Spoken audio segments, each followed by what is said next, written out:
Hi, I'm Grace Speroni, and welcome to Conversations with the ERC5.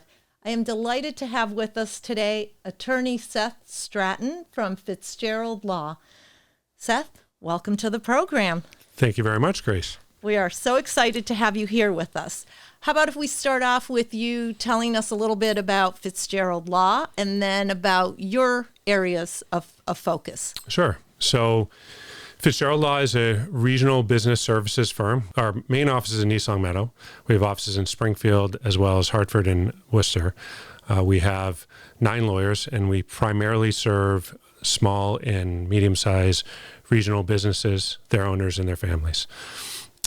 Personally, I started off my legal career as a business litigator, then started doing some real estate development work.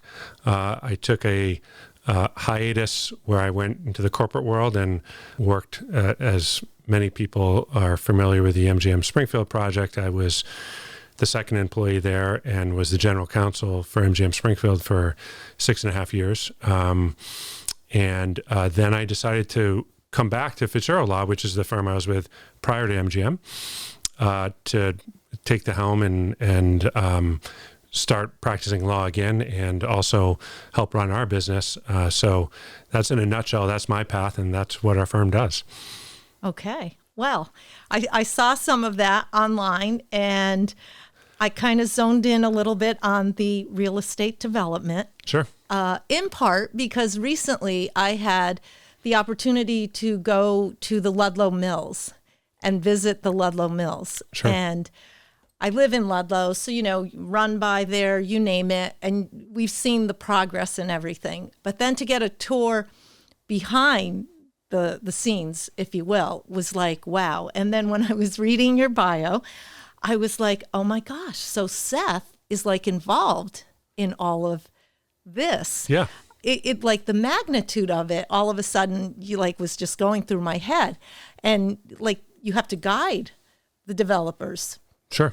Through the whole process, and it's like knowing state laws and then making the towns happy too and meeting those. How do you do all of that? And that is a handful, because again, I started thinking about that project and how do you begin? Sure. Where do you step in? Well, it's interesting. I just presented the other day at a Western Mass Developers Conference that was at MGM, and one of the topics that I talked about was exactly what you're mentioning, which is these larger scale real estate development projects. And obviously I look at it from my perspective as a lawyer, but the difference is with an impactful large real estate development is there are multiple stakeholders that you have to pay attention to and work with. And usually often there's an owner and a purchaser, the developer of the property, and there are legal back and forth there's a legal relationship between those two parties.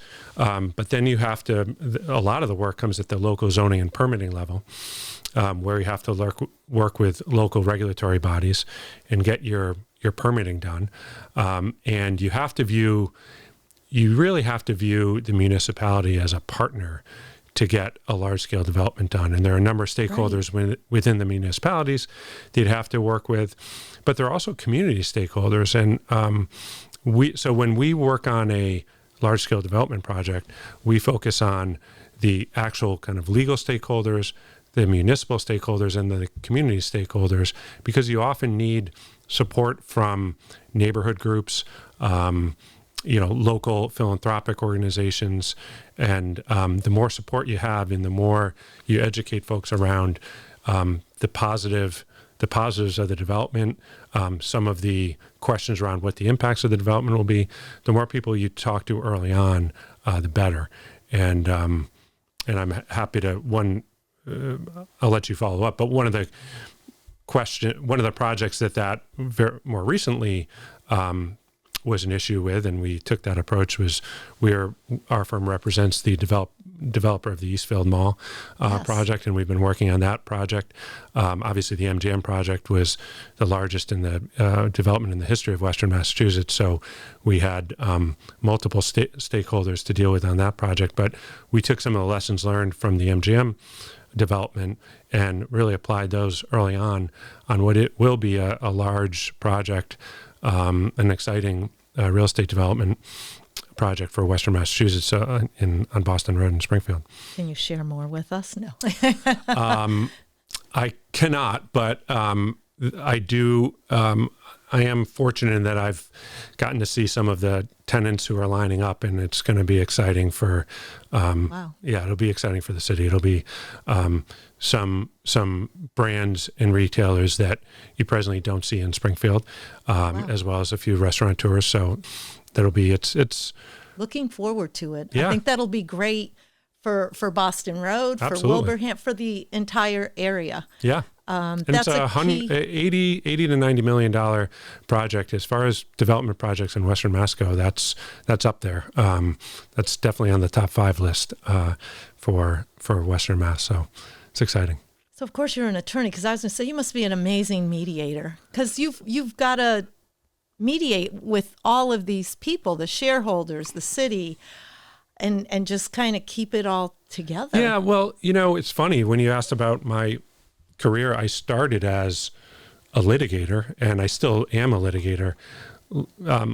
Often mediators used to be litigators, but litigators, you're used to fighting, right? You're always advocating for one side.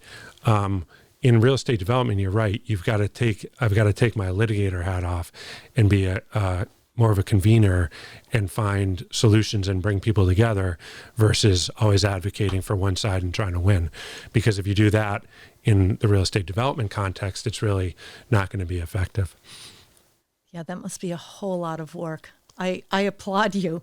It's fun. But the wonderful thing is, too, you get to bring this project to fruition, and it must be so exciting when it's done and it's opened and you're seeing the progress and the wonderful things that came from it. Sure. It's great. It's a nice feeling to see something you've worked on really come to life. And I had that experience.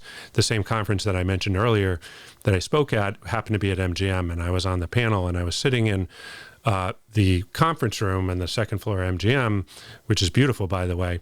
And I made that comment that it was surreal for me to be up there as a panelist in a room in a project that I had worked on from paper, an idea on paper, getting permitting, then seeing construction, walking through the property with a hard hat on. I recall walking through that very room, looking at it with concrete and under construction and wondering what it would look like. And then fast forward a few years later, I'm sitting there attending a conference several years after it's been open. So that is one of the fun aspects of working on real estate development, is there is a product afterwards. All that time and energy that you're focused on, you get to see it later and how it's come to fruition. So you can drive by and say, yeah, I helped create yeah. that. And it's fun. I was a big part of it. I have kids who are now they're teens, but they have no idea what their parents do. And they say, oh, you're a lawyer, and what do you do? And it's nice to be able to say, oh, I worked on that project, or I helped this, project, things they're familiar with. It helps crystallize it for them and feel like I do something worthwhile other than what they think is like take phone calls and email people all day, which is kind of true. But no, you do great work. And I think that must be very rewarding. Yeah, it is. To be able to see that all come to fruition. Yes. I also saw that you have a background in legislative matters. Yes. Would you like to share a little bit of that with us? Sure. Yeah. So I always had an interest in politics. I was a political science major in college, which, as you'll find out, a lot of lawyers are, because then they realize what are they going to do, and so they go to law school. But I was interested in politics, and I went to school in New York, but I had an opportunity as an intern. I worked at the State House for Brian Lees, who was many people around here know he was a state senator, minority leader in the Senate at the time. and I I worked as an intern, and then he invited me to come back and work after college. And so I spent a few years first with him and then with the Salucci and Swift administrations before I decided to go to law school. And I always enjoyed that experience, and it was a great, you were talking about real estate development, being able to work with government stakeholders and understand local and state agencies, procedural processes, and what the government stakeholders want to see.